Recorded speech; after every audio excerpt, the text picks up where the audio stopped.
Good day, folks. This is Brian Bray from Missouri River Regional Library.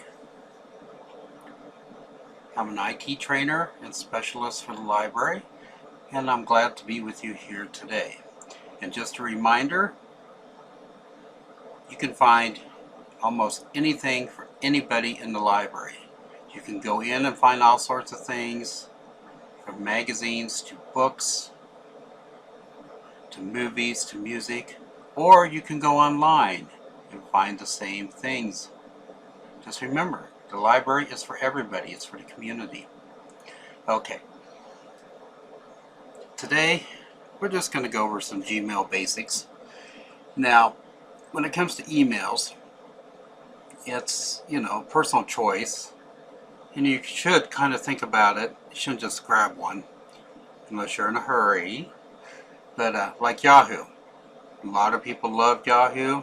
It's not my favorite. That's fine. It doesn't have to be my favorite. Gmail is what we use at work. Gmail is what I use personally. And when you sign up for like a Gmail or any email account, the best thing to do is to do a two authorization setup. So you would type your email in, you type in your password, and I have it set up where it sends me a code. So I have to type in that code before I can log in. It's the safest way to do it. Also, if it asks you to have more than, if you have another email for backup or phone numbers, you should put that in as well. I've seen it almost daily when I work that somebody forgets their email password because they do it at home, so it's up all the time. But when they come to a different computer, they can't remember their password, so it asks them if they have a backup email or something that you can, or phone that you can log into to prove it's you. Also, a lot of email providers are making it so if you're on your phone using your email or at home using your email all the time, when you sit down at a public computer, it's skeptical that you haven't been hacked. So it's harder to get on sometimes.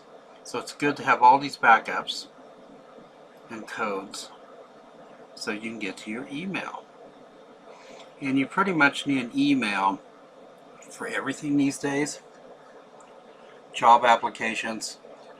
I've helped many people with their job applications, and they always want an email, and a lot of people don't have emails. I wish with job applications they would still do it in store, still have paper ones for people. I mean, we're all different. We're all different on the spectrum. Some of us have computer skills, some of us don't. Some of us are just learning computer skills. So I wish they would set it up that way, but it's easier for the business, and it saves trees not to have paper. So there you go. Alright, Gmail basics. Here's a little introduction. What Gmail can do for you. Send and receive messages. Yeah, that seems pretty obvious because that's what email does. It sends and receives messages. All emails do that. That's nothing special. Spam filters. Gmail, well, pretty much all emails do that too. They have spam filters, and most emails are pretty good with their spam filter, so that's nothing special either. But what you do get is Google Docs, which I'll show you in just a little bit. They also give you YouTube. You also have a calendar and a built-in chat. You can chat with people by messaging them. You can do it by voice, or you can do it by video. You can also make phone calls through your Gmail. Sounds like a good deal to me. Alright, this is not my screen. This is like a dummy screen that I got somewhere else. But this is what Gmail looks like to the basic person. Now if you go in the settings, and I should have but I didn't, you can set up like 4 or 5 different categories up here. So like mine would have primary, so this is my primary work. It has a social, so all my social media stuff goes here. You know, I have an update. I have also a label up here that is anything that has to do with everybody at work, not necessarily me, but it could be me. So all my emails go there. I have one that has promotions, so all my people trying to sell me things will go there, and the Gmail with their algorithm interprets that and puts it in the proper place.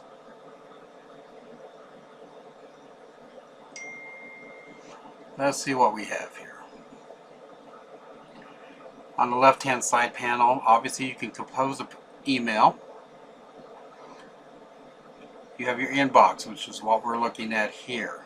It's that main box and main stuff in the middle. And of course, I should have put mine up here because I could have shown you how I break it down with different labels. As you can see, star, yellow. You can star things. As you can see, a couple yellows on here. And that is for important things that you don't want to forget.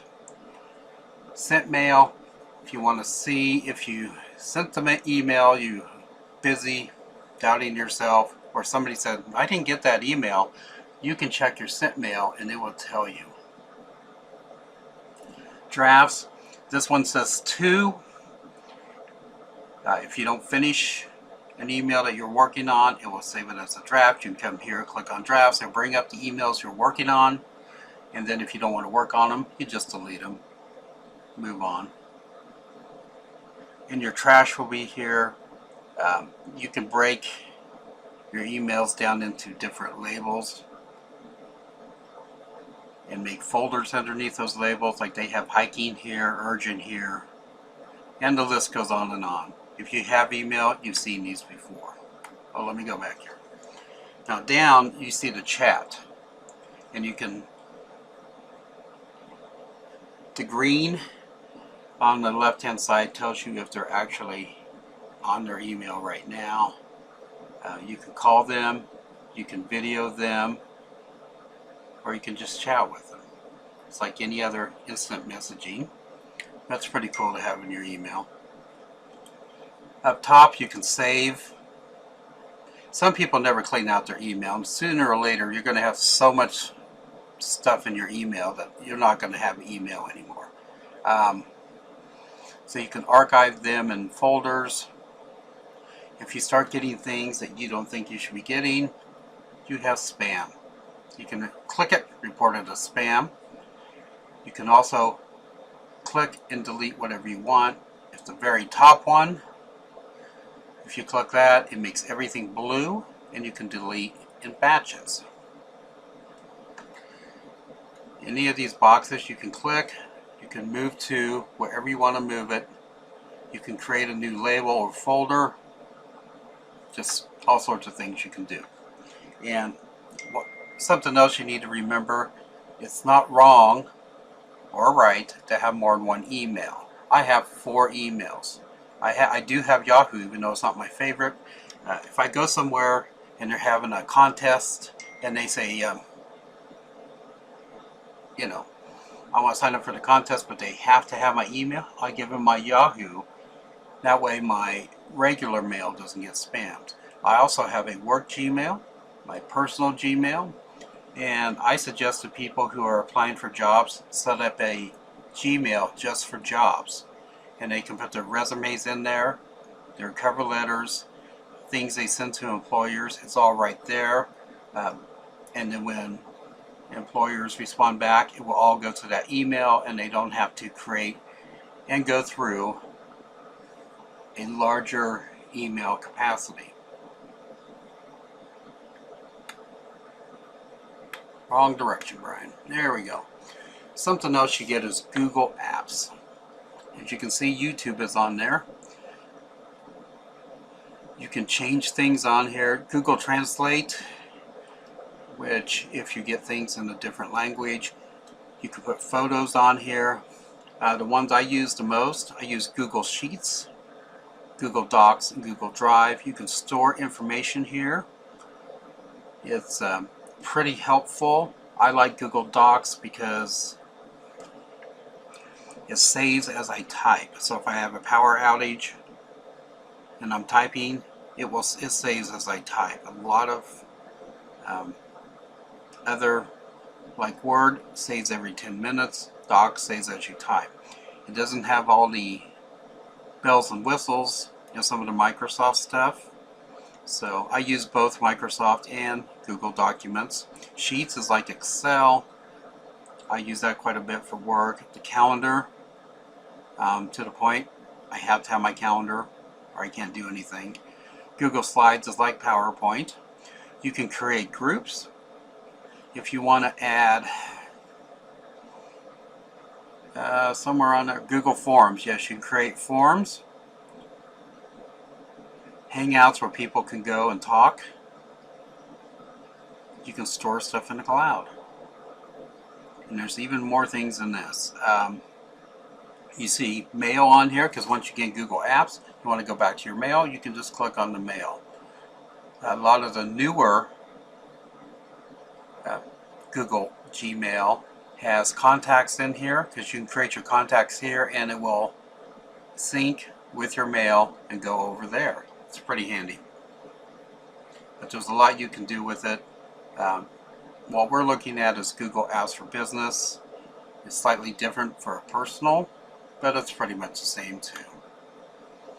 Okay, if you want to compose a message to someone, well, we saw compose on the previous couple screens ago. You just put in, if they're in your contacts, all you have to do is start typing in their name. Google will help you bring up their name. You click on it. You put what your email's about, and then you just start typing your email like you would. I'm pretty sure most of you know this. Down here you can change, right now it says sans serif. You can change it if you don't like the specific type. You can bold, italicize. You can do a lot with here. If you need to send an attachment, you hit the paper clip here. If you want to send a link, you click on here, type in the link, and you can grab things from your Google Drive. You can send pictures. And once you get this the way you want it, just hit send and you're ready to go. Now that was a super basic Gmail. What I'm hoping to do is once we're able to open full-time, I'll have a more in-depth Gmail class. If it's going to be a while, I'll do a more in-depth on the computer, or maybe have one which we can do virtually, where you can log on and we can go through it live. My name is Brian Bray. My email's on the right hand side, so if you have questions, email me. And that's all I have for today. Thank you for being with me. Check out the library website, www.mrrl.org. We have online books, we have videos, we have audio books, and we have all sorts of things. It never ends. Thank you so much for being here.